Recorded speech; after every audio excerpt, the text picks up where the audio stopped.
Alright, bubble sorting. We have to sort this number, and bubble sorting is just gonna swap all the digits until they are in the correct order. So bear with me, this is gonna be potentially a little messy. So we'll get some text going on here. So that's our number, and each bubble is going to compare two digits. So at first we're going to compare 6 and 1, and they are going to swap. So we're going to have 1, 6, 5, 3, 7, 2, 4, and 8. And then it's going to compare the next two. So we've already compared these ones, and we have deemed that 1 is smaller than 6, so it flipped them. So now it's going to move over, and it's going to compare 6 and 5. And it's going to do the same thing.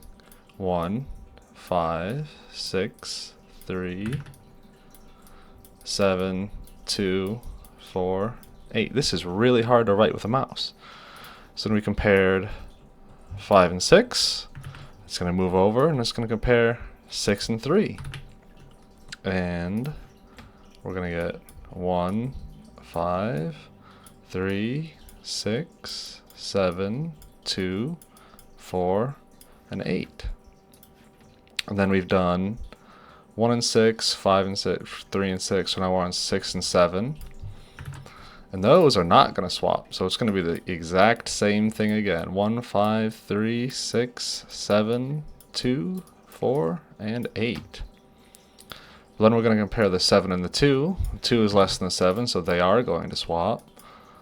1, 5, 3, 6, 2, 7, 4, 8.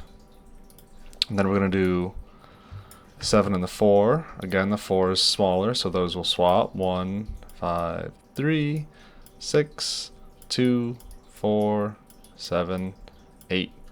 And then lastly, it's going to compare 7 and 8. And those are already in order, but still have to compare them. 1, 5, 3, 6, 2, 4, 7, 8. And then you're going to go to your next loop of everything through it. So it's going to go back through exact same processes. It's going to compare the first two, second two, third, fourth, fifth, sixth, 7 comparisons every single time. Makes like a cool stepping ladder. And then we're going to change color, and we're going to compare again. So we're going to compare 1 and 5, and we're going to get, 1, 5, 3, 6, 2, 4, 7, 8. 1 is smaller than 5, no movement. But then we compare 5 and 3. These two. And 3 is smaller than 5, so 1, 3, 5, 6, 2, 4, 7, 8. And then it's going to be 5 and 6. There's going to be no swap there. 5 is smaller than 6. And then we're going to compare 6 and 2. 2 is smaller than 6, so there will be a swap there.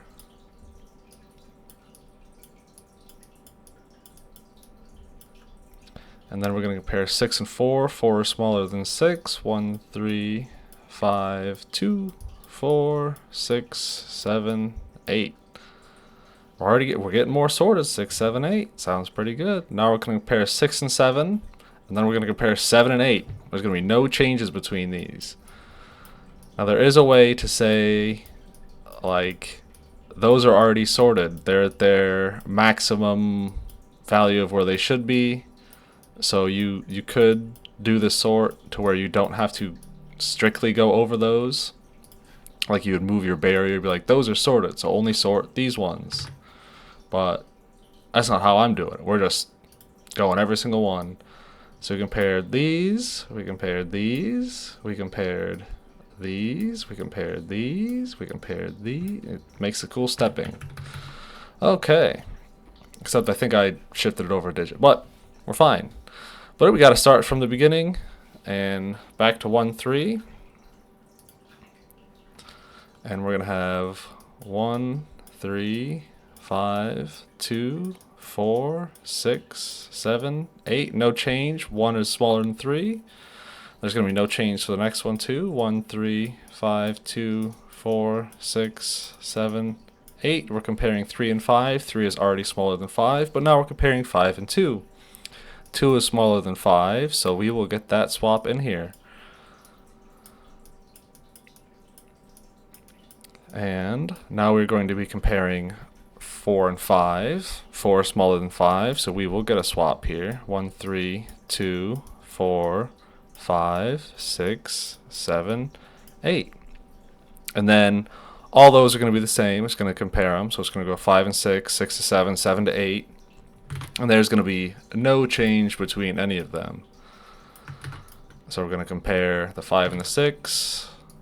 No change. Going to compare the 6 and the 7. No change. Going to compare the 7 and the 8. No change. But you still got to loop through them all. I'll make this a little bigger.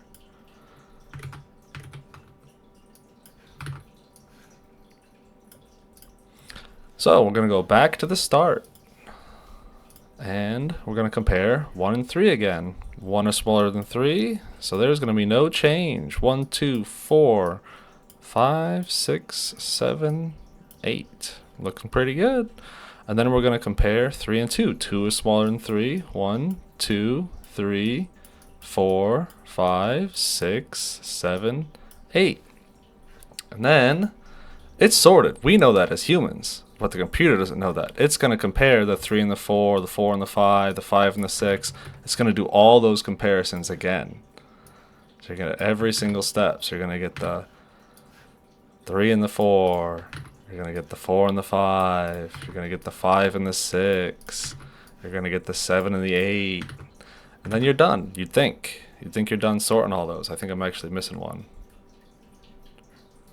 I am. So there should have been one more in here. All those steps, you did all those sorts. But in this batch, in this little go through right here, we did make a swap.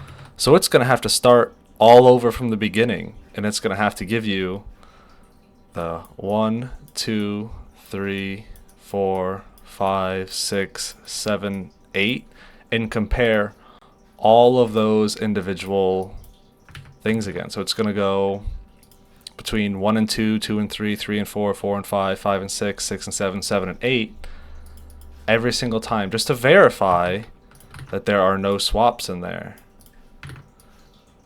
So you're going to get each singular phase. The bubble sort's going to go through all of these again.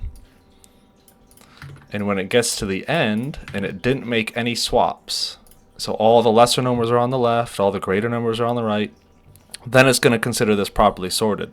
Even though it was sorted way back here when we did this, it doesn't matter because the computer made a single sort in that iteration of the loop or whatever. So it's going to have to make sure that it goes through the entire collection of digits with no sorting. And then when that happens, it is done.